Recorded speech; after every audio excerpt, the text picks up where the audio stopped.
No, baby, that's for somebody else. We're just gonna keep you right where you're at right now. It doesn't matter what you think. The Wrestling Realm presents Break It Down with Brian H.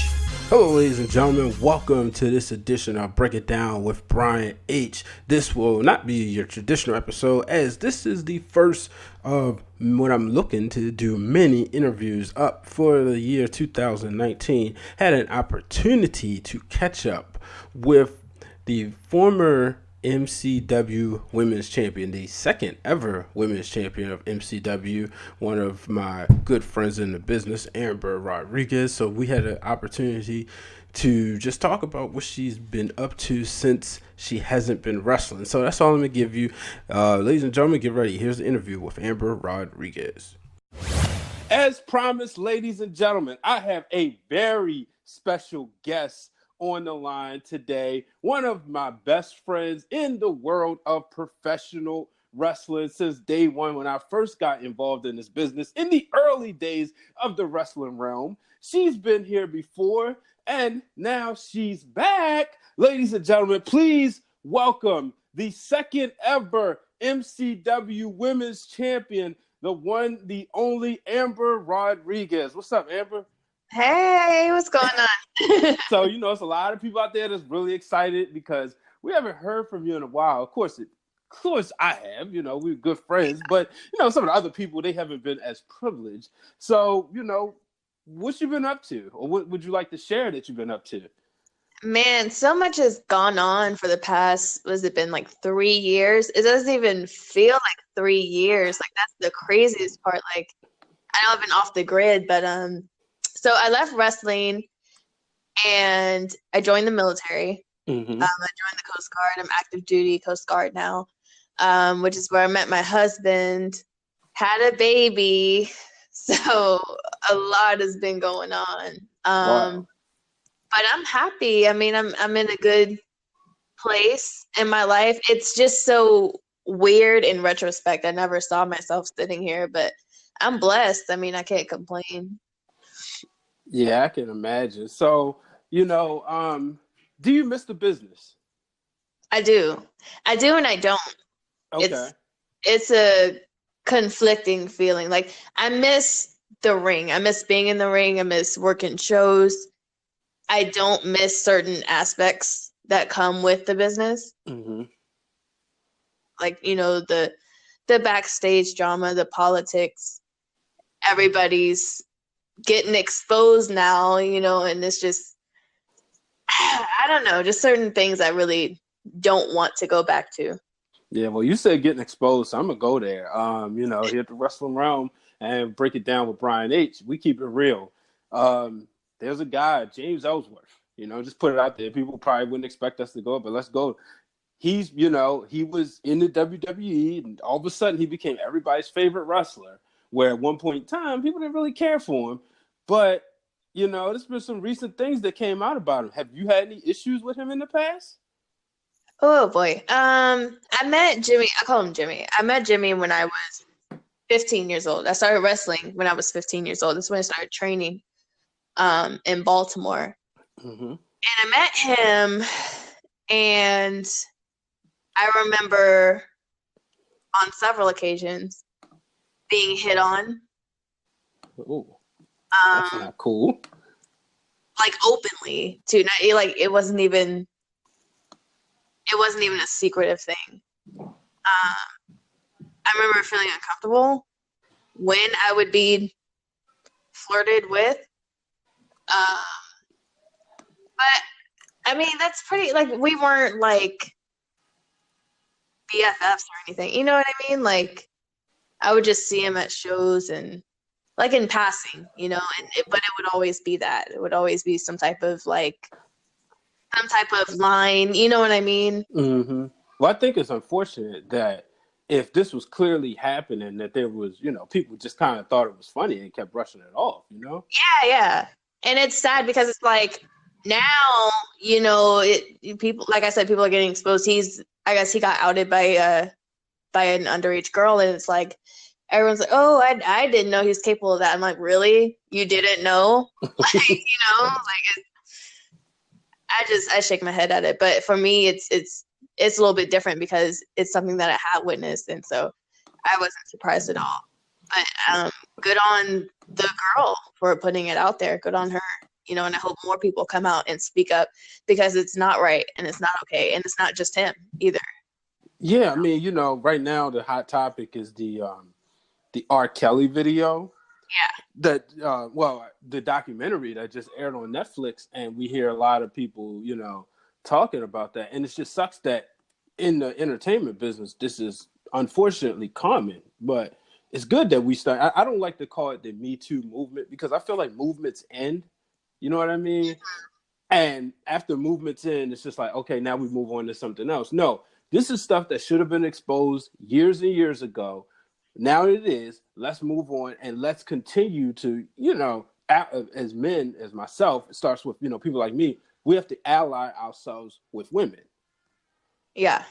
Yeah, for sure. And it's something that it's on us to keep this going. You know what I mean? Like, it's on us to not let it fall by the wayside.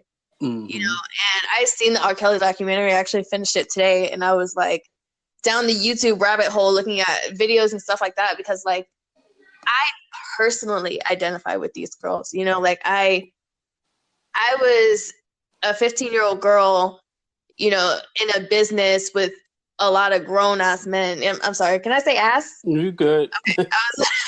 I was a 15-year-old girl, in a business with grown-ass men, being flirted with and just all types of stuff. And it's like seeing all types of stuff, it's just, I feel for these girls. I know what it's like to just want something so bad. I mean, I never went as far as some of these girls did, but I get it. Like, does that make any sense? Like, yeah. Like, I get it, but it's on the parents too. I was blessed to have protective parents too, and my brothers wrestled, with me. They were right there with me. So I was never, yeah. They wasn't having that. Right, exactly. So I was protected, and I was able to have somebody there like, oh, don't go with him or don't do this with this person, and for those girls, they didn't have that. So it was easy for them to be preyed on. Mm-hmm. And I think what's sad is that when you have somebody like you who did have brothers, that you had people bold enough to even flirt. You know what I mean? It's like, okay, you gonna flirt with her knowing her brother right there and rip you apart. But it's also one of the situations where, and not saying like your brothers were compromising themselves, but it's like they got to pick and choose their battles. You know what I mean? It's like, okay, if we do something ironic, we can either keep it at words, or if we get physical, now we're in a situation where we could lose. I don't want to say the word spot, but we could, lose credibility just because people will only look at it one side. You see what I'm saying? And that actually happened on a couple of occasions. There were some men, and I don't want to say their names because I don't want to give them attention. You know what I mean? Don't want to give them respect. But there were a couple of guys. One in a very, I'll say he was very well known, and he tried it with me, and then it's like it did put my brothers in an awkward position because it's like, man, I'm going to, work for this same promotion, and this person's going to be there, and it's like you said, like, does it go there, and then they lose their credibility? It's definitely a weird position, and it's like it's the nature of the beast with this business. Yeah, so let's move on to a little bit lighter note. Are you still watching the product? Yeah, yeah and no, like here and there.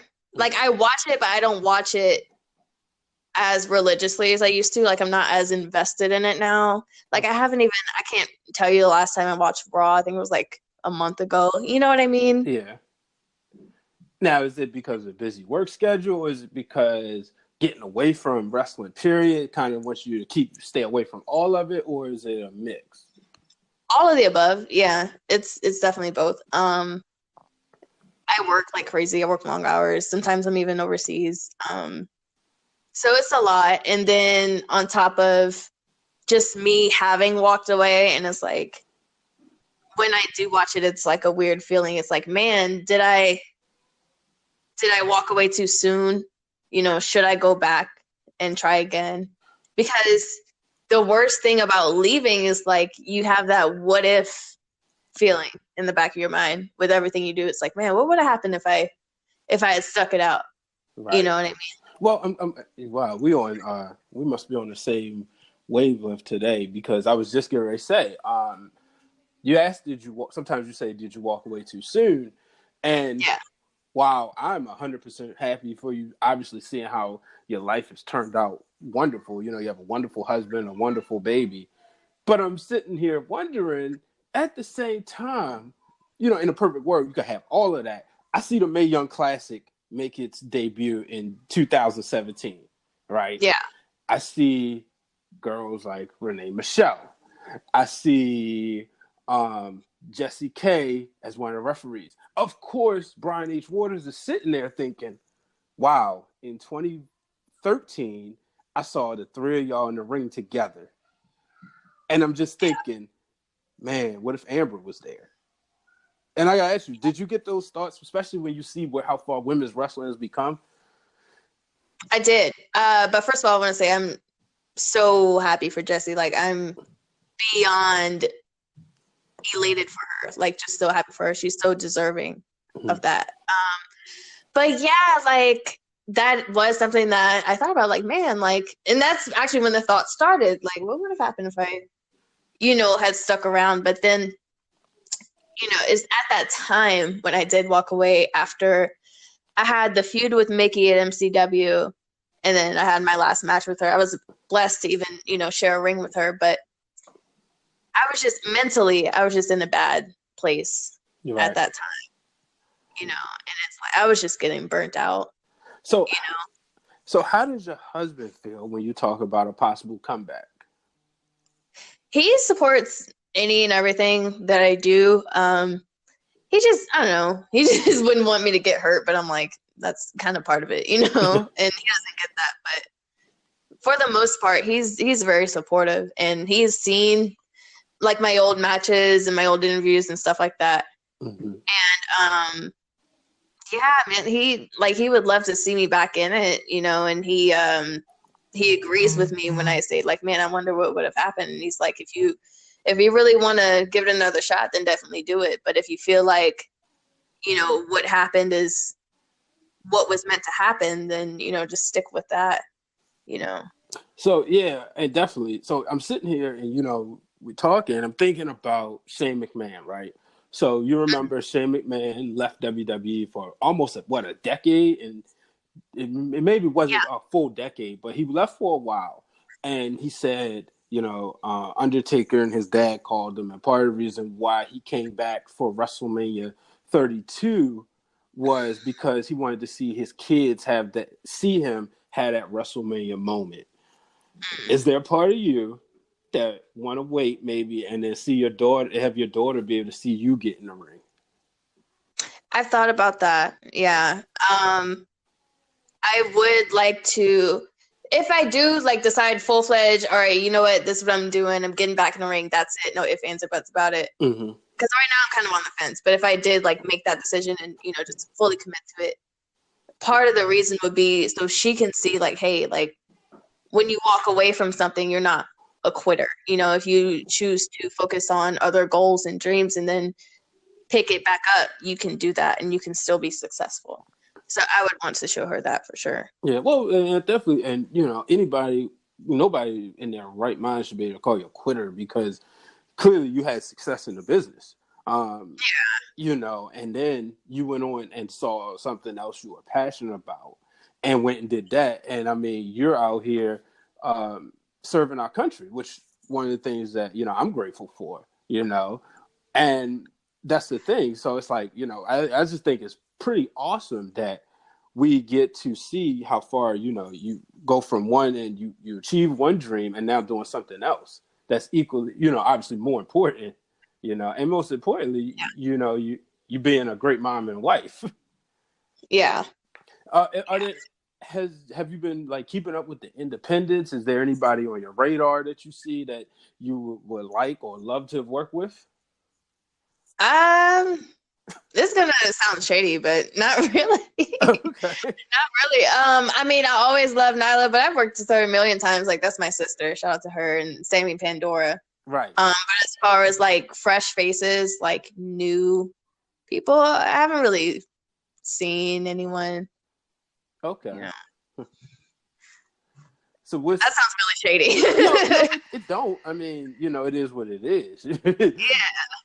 Yeah. I mean, obviously, especially when you look at a lot of your peers now and where they've gone, and like I said, to me, I'm like, man, you'd have been right there in the Million Classic, and probably, and I'll go ahead and say, yeah, you would be probably right now getting called up from NXT to the main roster.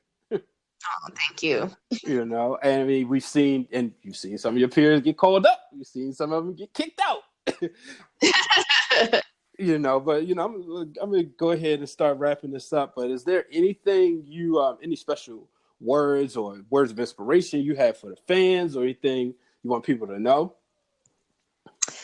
I mean, just stay on the lookout. You never know where you're gonna see me end up at, what you're gonna see me doing. Well, the fan page is still active. Yeah, we talked about that offline. So yeah, you never know, man. You never know. And YouTube is a cool thing. So, people get that, man, I haven't seen Amber Rodriguez wrestle in a while. They can simply go on youtube.com and search you. You're obviously a brand. Yeah. And then, I have a lot of projects going on too, a lot of things I'm working on. Like I'm starting up a nonprofit for young Black girls. Okay, you want to talk about that a little bit? What would that consist of? Because I think that's very important.